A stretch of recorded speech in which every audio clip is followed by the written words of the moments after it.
Hello my dear student, welcome to my channel educare institute. আজকে আমরা class 11 পরমাণুর গঠন চ্যাপ্টারের পার্ট 2 নিয়ে চলে এসেছি। দেখো, এখানে আমরা ক্লাস 11 সেমিস্টার 1 কিছুগুলো ইম্পর্টেন্ট কোশ্চেন অ্যান্সার নিয়ে আলোচনা করব। ঠিক আছে, দেখো কি আছে, নিচের কোন কক্ষকটি গোলকীয়ভাবে প্রতিসম?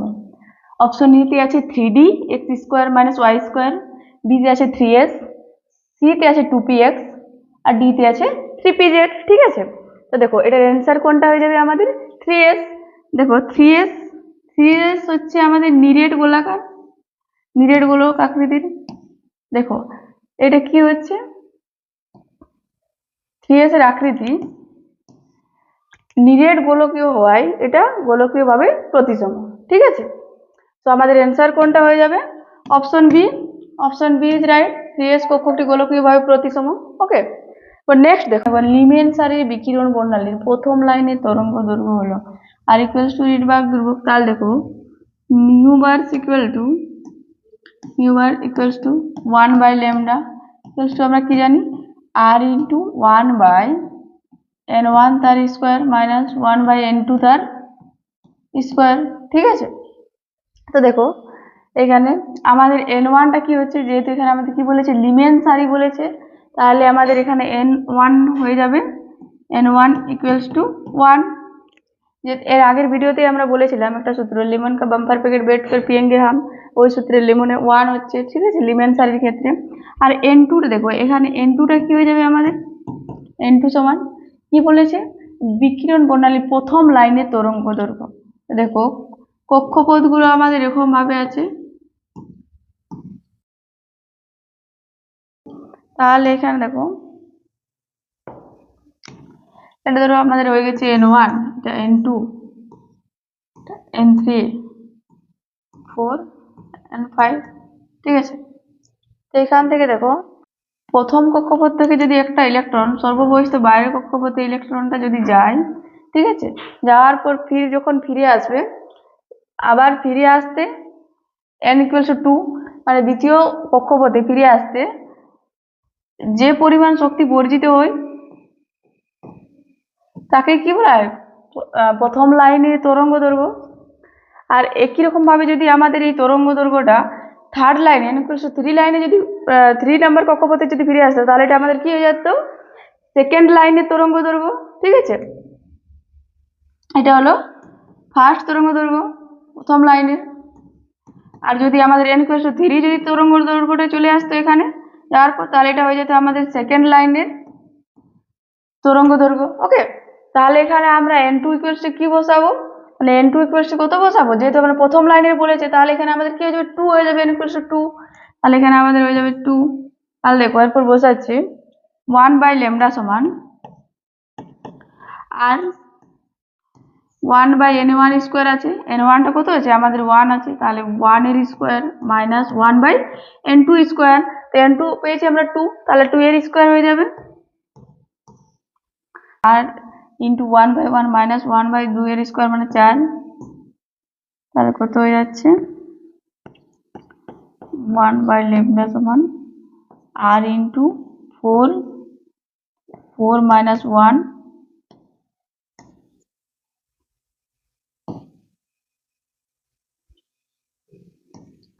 ভাগ করে 1 বাই ল্যামডা সমান আর ইন্টু দেখো 4 মাইনাস 1 মানে 3 বাই আর 3 বাই 4। তাহলে কি পেলাম আমরা 1 বাই ল্যামডা সমান 3r বাই 4। কিন্তু আমরা এখানে ল্যামডার মান বার করব, তাহলে ল্যামডা সমান কি পেয়ে যাব 4 বাই 3r। ঠিক আছে, এটাই হলো আমাদের অ্যান্সার, তরঙ্গ দৈর্ঘ্য সমান 4 বাই 3r। তাহলে 4 বাই 3r আমাদের কোথায় আছে অপশন বি তে, সো আমাদের অপশন বি ইজ রাইট। ওকে, প্রথম লাইনে তরঙ্গ দৈর্ঘ্য হলো 4 বাই 3r। তো নিচের কোন ধাতব মৌলটি সবচেয়ে সহজে ফটোইলেকট্রিক ইফেক্ট প্রদর্শন করে? ঠিক আছে, তাহলে কি হবে অপশন এতে আছে Na, বিতে আছে Mg, সিতে আছে Cs আর ডিতে আছে লিথিয়াম। ওকে, তো দেখো এগুলো হচ্ছে আমাদের গ্রুপ 1 এর মৌল। গ্রুপ 1 এর এ আছে লিনা ও रूबी के साथ फ्रेंडशिप সিজিয়াম হলো। এখানে গ্রুপ 2 এর আছে কি আমাদের ম্যাগনেসিয়াম আছে, তাহলে গ্রুপ 2 এ আমাদের কে কে আছে? বেটা মাগে কার স্কুটার। দেখো ফটো ইলেকট্রিক এফেক্ট মানে কি? ফটো ইলেকট্রিক এফেক্ট আমরা এস ব্লকে একটা পড়েছিলাম, যে যত সহজে ইলেকট্রন দান করে তাকে সে পরমাণুটি সহজে ফটো ইলেকট্রিক ইফেক্ট প্রদর্শন করে বেশি। তাহলে এখানে দেখো, এখানে সবচেয়ে বড় কে হচ্ছে সিজিয়াম, সিজিয়ামের আকার এখানে সবচেয়ে বড়, ম্যাগনেসিয়ামের থেকেও বেশি আছে সিজিয়াম আকার সাইজে বড়। তাহলে এখানে সিজিয়াম যেহেতু বড়, তাহলে সিজিয়াম সহজে ফটো ইলেকট্রিক এফেক্ট প্রদর্শন করবে, ওকে, সহজে ইলেকট্রন দান করবে। তাই তো আমাদের অ্যান্সার হয়ে যাবে সিজিয়াম। দেখো অপশন সি তে আছে, option C is right, caesium সবচেয়ে সহজে ফটো ইলেকট্রিক এফেক্ট প্রদর্শন করবে। ওকে, কোন কক্ষপথে ইলেকট্রনের কৌণিক ভরবেগ হলো 2^l × l+1 × h/2π। তাহলে বলছে এস ইলেকট্রনের ক্ষেত্রে ভরবেগ হবে। ঠিক আছে, আমাদের এস ইলেকট্রনের ক্ষেত্রে বার করতে হবে। দেখো প্রথমে উপকক্ষ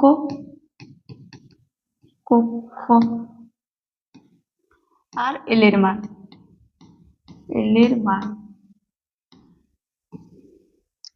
দেখো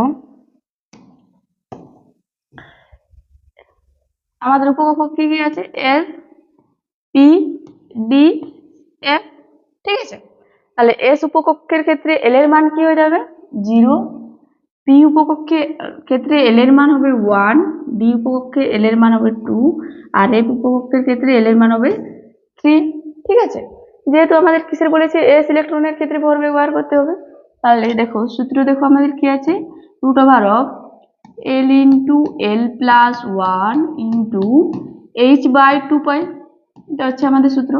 তাহলে এস উপকক্ষের ক্ষেত্রে বলেছি, তাহলে আমরা কি বসাবো? এল এর মানটা 0। ওকে, তাহলে এখানে দেখো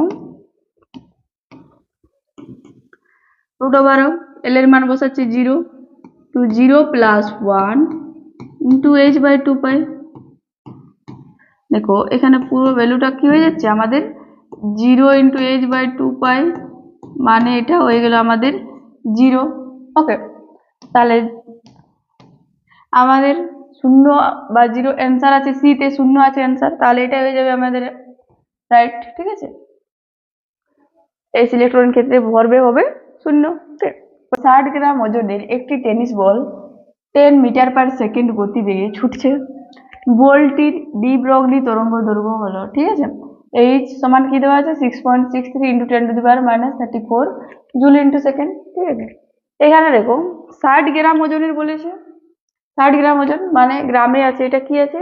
আমাদের সিজিএস পদ্ধতিতে আছে কোকটা। আর এখানে দেখো টেনিস বল 10 মিটার/সেকেন্ডে গতিবেগে দেওয়া আছে, মানে এটা আমাদের আছে মিটার/সেকেন্ড, মানে এটা আমাদের আছে এসআই পদ্ধতিতে। ঠিক আছে, একটা আছে আমাদের সিজিএস আর একটা আছে এসআই। তাহলে আমরা কোন পদ্ধতিতে করব, এটা আমরা কিভাবে নির্ণয় করব? এখানে এইচ এর মানটা আমাদের যে পদ্ধতি দেওয়া আছে সিজিএস নাকি এসআই, সেই পদ্ধতি আমাদের করতে হবে। দেখো এটা আমাদের কি আছে? এইচ এর মানটা জুল × সেকেন্ড আছে, জুল × সেকেন্ড মানে এসআই পদ্ধতিতে দেওয়া আছে, আর সিজিএস পদ্ধতিতে হলে কি হতো? আর × সেকেন্ড হতো। সো আমাদের কি করতে হবে? এসআই পদ্ধতিতে করতে হবে সবকিছু। তাহলে এখানে দেখো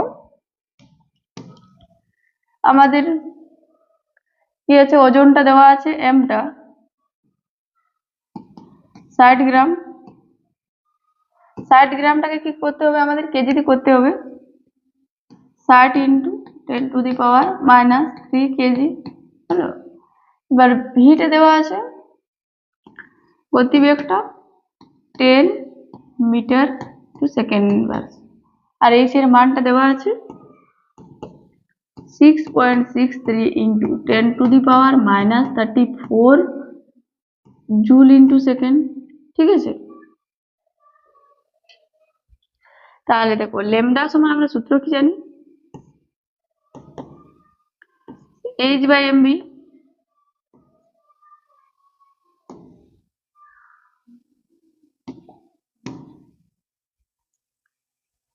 এরপর দেখো এইচ এর মানটা কত আছে আমাদের? 6.63 × 10⁻34, আর এমটা দেখো এম এর মান কত আছে আমাদের? 60 × 10⁻³ তাহলে এখানে আমরা বসাবো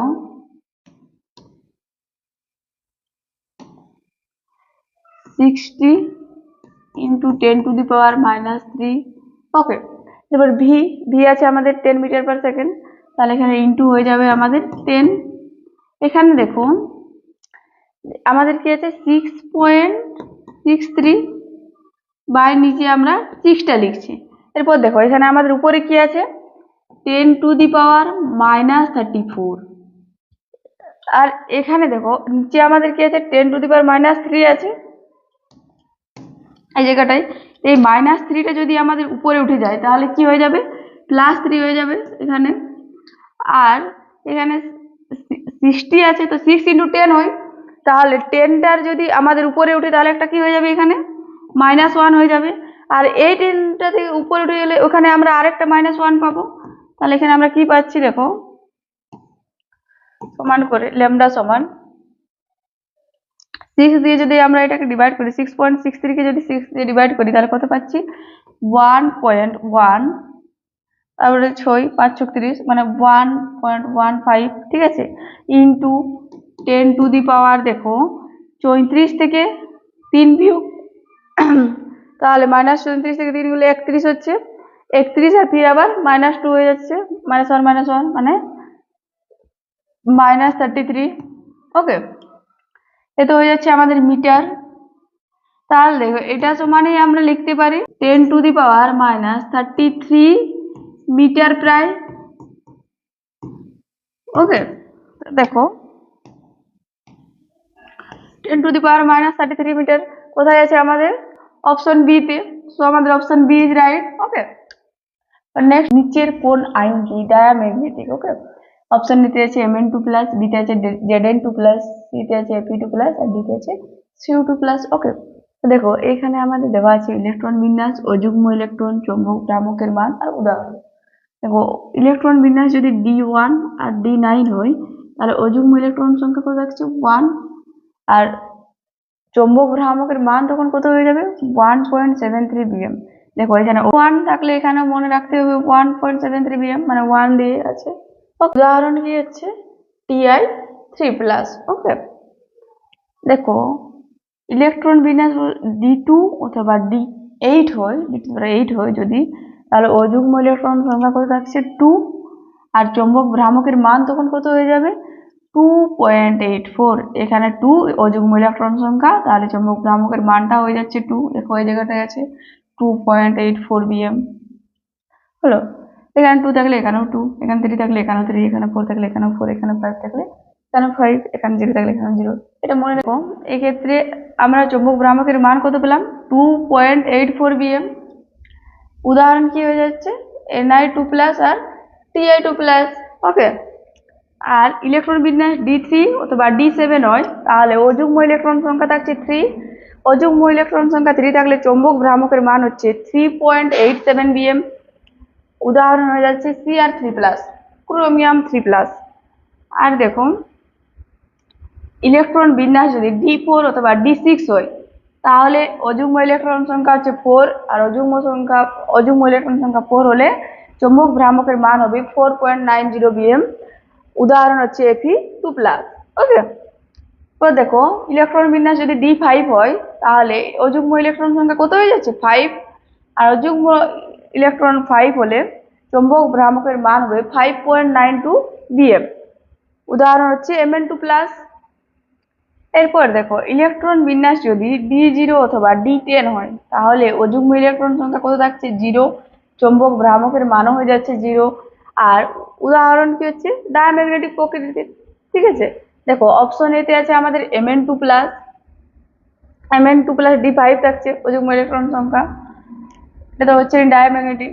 বি আছে Zn2+, এর ক্ষেত্রে দেখো Zn2+ এর ইলেকট্রন বিন্যাস আমাদের কি হচ্ছে Zn2+ কি হচ্ছে 4s0 আর 3d10। তাহলে D তে আমরা কত পাচ্ছি ইলেকট্রন D10 পাচ্ছি। এখানে দেখো D10 হলে এখানে কি বলেছে D0 অথবা D10 হলে ডায়াম্যাগনেটিক প্রকৃতির, তাহলে আমাদের কি হয়ে যাচ্ছে Zn2+ হচ্ছে ডায়াম্যাগনেটিক প্রকৃতির। So option B is right okay. এগুলো একটু ভালো করে মনে রাখবে, এগুলো অনেক কোশ্চেনের রিলেটেড আছে, এগুলো তোমাদের অনেক প্রশ্নের ক্ষেত্রে কাজে লাগবে। হাইড্রোজেনের প্রথম ভর কক্ষে একটি ইলেকট্রনের গতিবেগ 2.19 into 10⁶ metre into second inverse হলে দ্বিতীয় কক্ষের গতিবেগ হবে। ঠিক আছে, দেখো তাহলে আমাদের এখানে সূত্র কি হবে? সূত্র হবে Vn সমান V1 ইন্টু Z/n। ঠিক আছে, তো এখানে দেখো আমাদের কি দেওয়া আছে, V1টা কত দেওয়া আছে 2.19 into 10⁶ metre into second inverse, তাহলে এখানে হয়ে যাবে আমাদের 2.19 into 10⁶ metre into second inverse হলো। এরপর দেখো এখানে আমাদের হাইড্রোজেনের প্রথম ভর কক্ষে বলেছে, হাইড্রোজেনের বলেছে, তাহলে আমরা এখানে জেড কি পাবো, Z=1 হলো। আর দ্বিতীয় কক্ষের গতিবেগ বলেছে, মানে এখানে n সমান 2 হয়ে যাবে।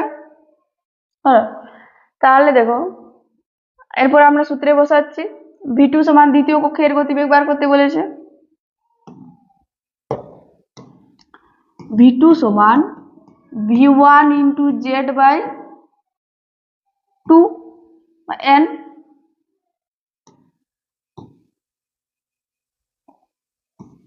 তাহলে V1 এর মানটা কত আছে 2.19 ইন্টু 10⁶ ইন্টু জেডটা কত পেয়েছি আমরা 1 বা n এর মানটা দেখো 2, তাহলে এখানে হয়ে যাবে আমাদের 2। দেখো এখানে কি হয়ে যাচ্ছে আমাদের 2 একটি 2.09 ইন্টু 10⁶ কি হয়ে যাবে মিটার ইন্টু সেকেন্ড ইনভার্স হলো। V2 সমান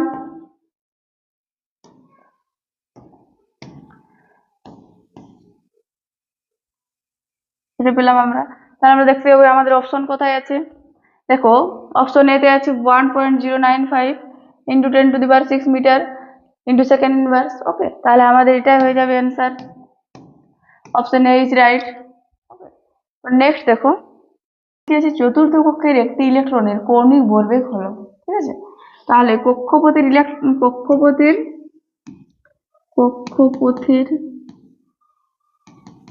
কৌণিক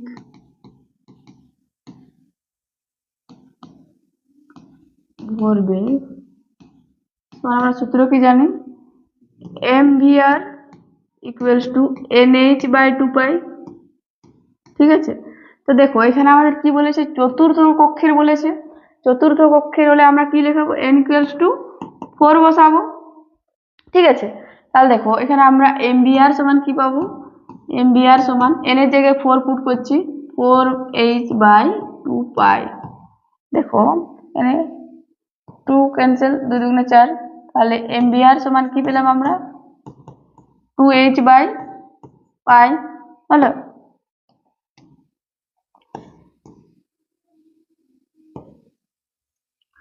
তাহলে আমাদের অ্যান্সার দেখতে হবে কৌণিক ভরবেগ 2h/π কোথায় আছে, দেখো অপশন বি তে আছে, so option B is right.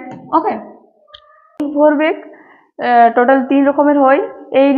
এই কৌণিক ভরবেগ সম্পর্কে আমাদের একটা আগেই ভিডিও করা আছে, তোমাদের যদি দেখার হয় তাহলে চ্যানেলের ভিতরে গিয়ে তোমরা ভিডিওটি দেখে নেবে। ওকে,